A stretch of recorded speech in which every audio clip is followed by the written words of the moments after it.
All right, welcome to Leadership Limits. So, for this podcast episode, what I'm going to dive into is really the base of what the rest of the Peacefully Ambitious CEO podcast is really going to be tuning into. So, just a short recap. In the first episode, we talk about the Peacefully Ambitious CEO and kind of what are the qualities of that? What are we striving towards? In the second one, I talked about inner limits and inner limits 2.0. So this is this idea that kind of like what got you here won't get you there, not just from the business perspective, but actually from the inner perspective of the fact that things evolve with your business, which means the inner demands of who you have to be also evolve. And oftentimes we get caught up as business owners in doing all of the business things, and we kind of neglect the self before or until it becomes like a really big problem.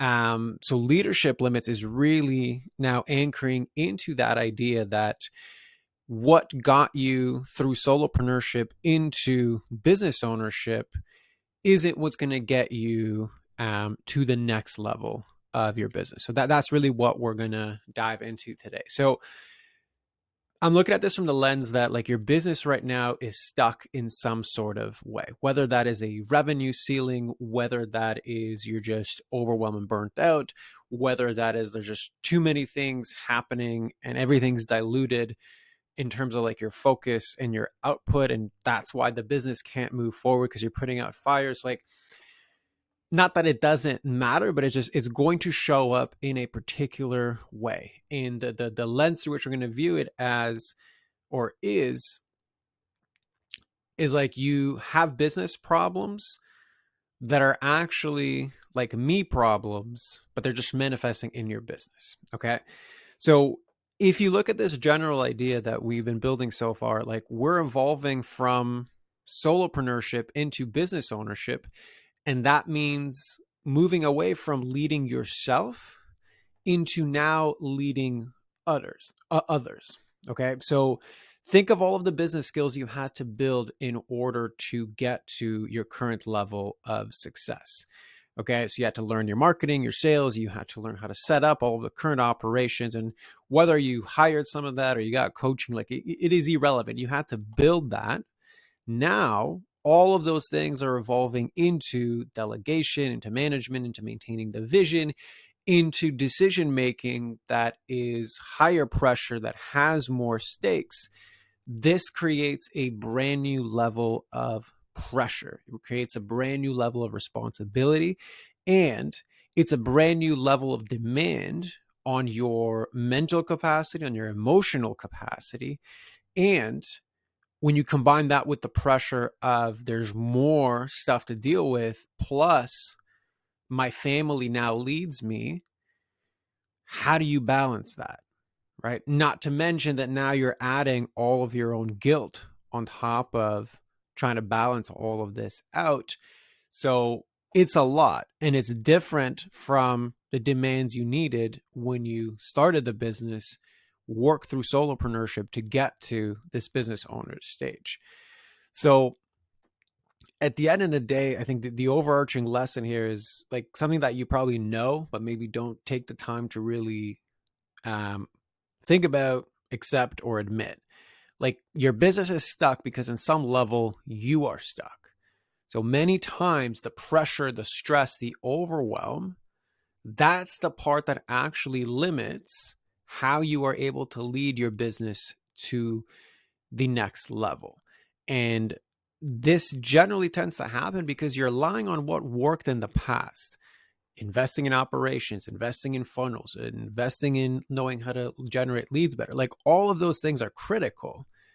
And if you keep investing in those things and putting your efforts into those things and they're not working, then you are chasing more of the thing that's not working, which essentially means you're covering more distance in the wrong direction. Okay. So put a different way, like you're covering a lot of distance, but not really getting closer to what it is that you actually want.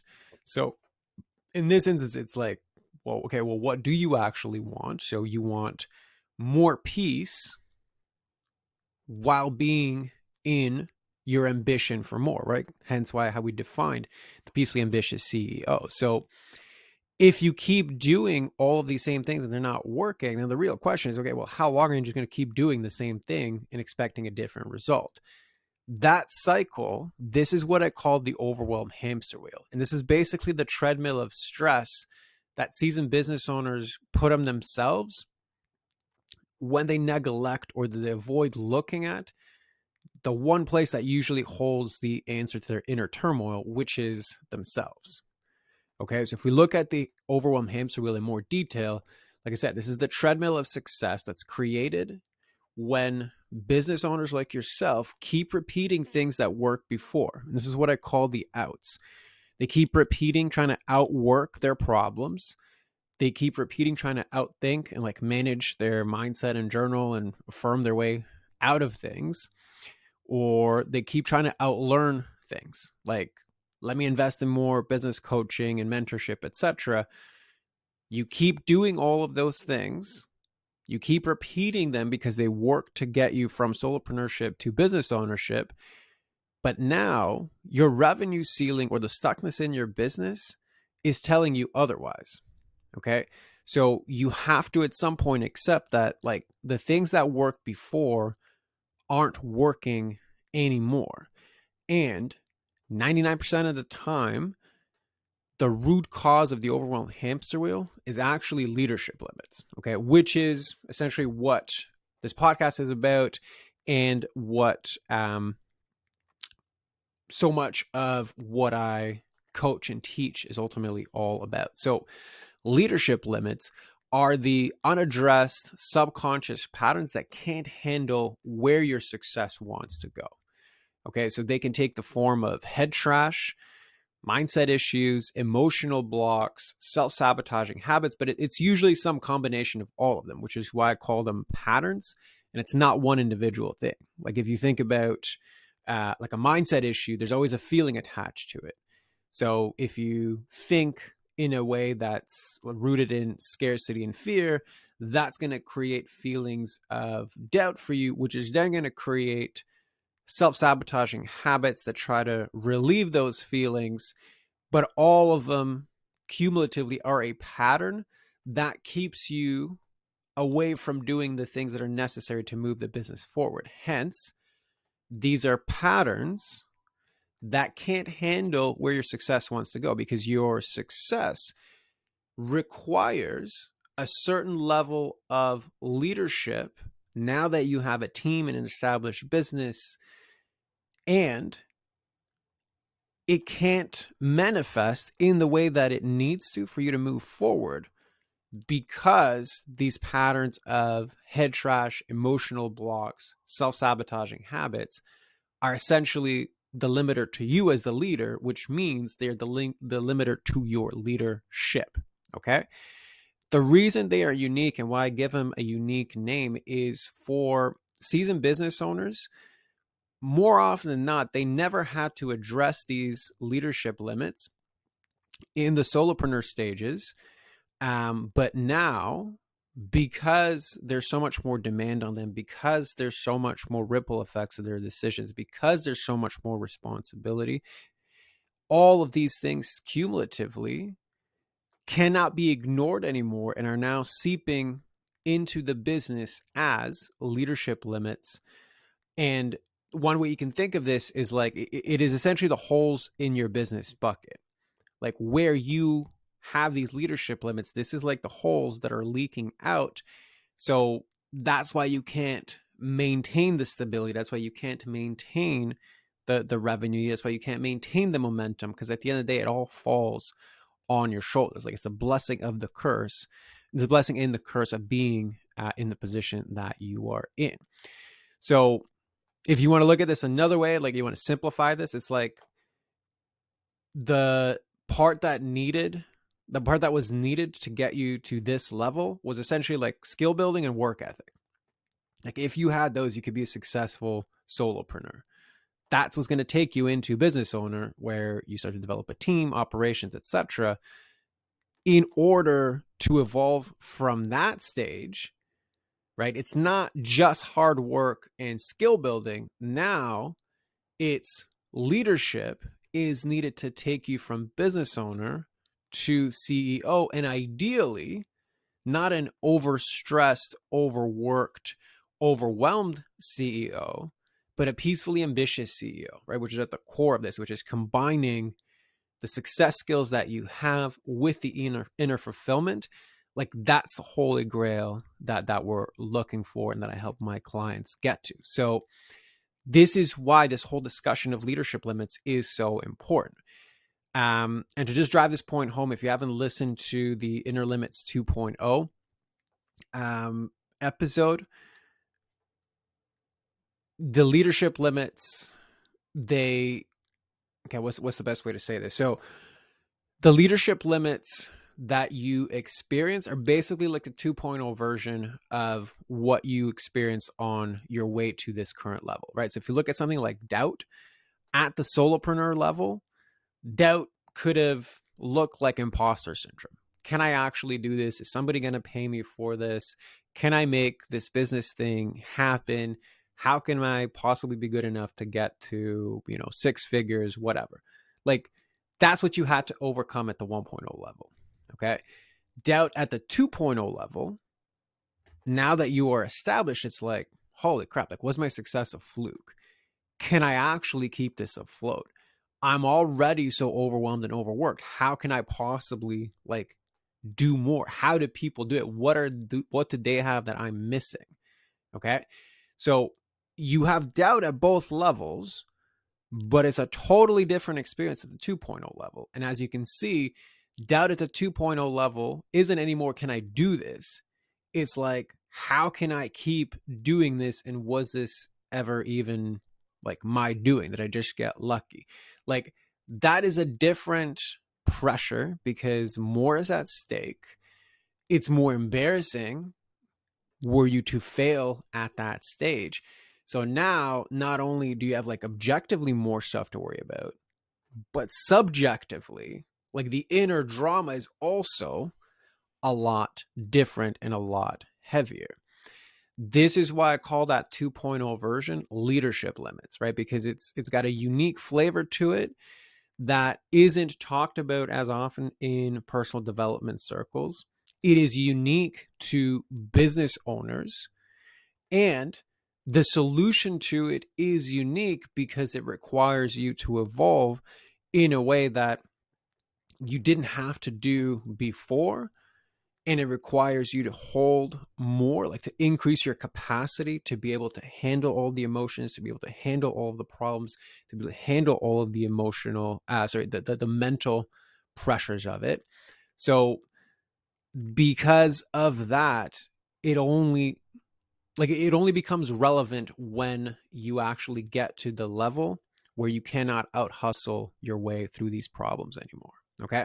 So let's look at, examples of leadership limits. So consider something like people pleasing, and don't get caught up in the actual label, like whether you think you have people pleasing tendencies or not. It's an umbrella term that encompasses a lot of different things that I see in my coaching. So people pleasing 1.0, okay. This might have looked something like, so unnecessary discounting. Okay. So yeah, that could go into self-worth as well, but really like you're trying to, like when I define people pleasing, it's kind of like modifying your own behavior in order to ensure the best chance of a desirable reaction from another person. Okay. So from that perspective, people pleasing 1.0, unnecessary discounting so that the person would, say yes and like you and do all of those things. Going beyond scope for clients because you kind of have a hard time saying no, undercharging or not asserting yourself when you are selling, right? Because there's a party that wants to be accepted and liked. Like all of those things in some way, shape, or form, you have to overcome to go from solopreneurship to business ownership. In 2.0, so people pleasing 2.0, this is now where it evolves into a leadership limit. Okay. Why? Because now this doesn't just affect you directly working with the client. Now it affects your team. So how you set boundaries with them, how you talk to them, how you handle confrontation, all of those things now are reflected in your leadership and your management, which will then ripple out to actual real business consequences. So the 2.0 version of the people-pleasing inner limit, right, or the leadership limit, now becomes, well, if you can't set proper boundaries and keep proper boundaries, that essentially means you're not setting proper standards for your team. Okay. If you're not setting proper standards to your team, obviously the level of output and the quality of the work is going to go down. This obviously then translates to clients, which will then translate into you having to put out fires with clients. This then translates into, well, now I have evidence that I can't let go of control, which then turns into, well, now I have less capacity for myself to either spend time with my family, like fill my own cup, do self-care, or even grow the business, because now like you're just managing things you shouldn't be managing. But it doesn't stem from the fact that, you don't have ClickUp set up in, the best way possible, or your funnel isn't 100% optimized. It stems from the fact that there's a part of you that never really had to be addressed when it was just you working directly with clients. And now that part that doesn't like confrontation, that likes to be liked, that wants to be accepted, that wants to give the benefit of the doubt, that paints red flags green, that part is now showing up in your team, and it's creating all of these ripple effects that basically will never be solved with better operations, will never be solved with more leads. They'll actually make it worse because you're taking something problematic and multiplying it. And ultimately, they're never going to be solved with strategy alone. There are components that have to be changed in your operations, but they are always going to start with you as the leader that's moving everybody in the direction that it needs to go. So this is where leadership limits become the root cause of the stagnation in your business, if and only if you are already doing all of the things, right? Like if you've never invested in like business coaching and strategy and operations, certainly you need that skill set. But if you have that skill set and it's not working, but it's working for other people, or you feel like you know more than you can show, then you got to look in the mirror and stop looking out there, right? And looking in the mirror is all about the leadership limits. So overall, there are actually 7 dimensions of leadership limits that I've broken down after analyzing hundreds of coaching hours with business owner clients like yourself. And my Peacefully Ambitious CEO workshop gives you a series of self-assessments that basically diagnose all these leadership limits for you, and then gives you a blueprint how to eliminate them. So you can download that in the links below, or just go to uplevelmind.com/masterclass. And that will walk you through everything. So highly recommend just, set aside 45 minutes to go through that. It'll be really, really insightful. Other than that, please let me know what lands for you with this.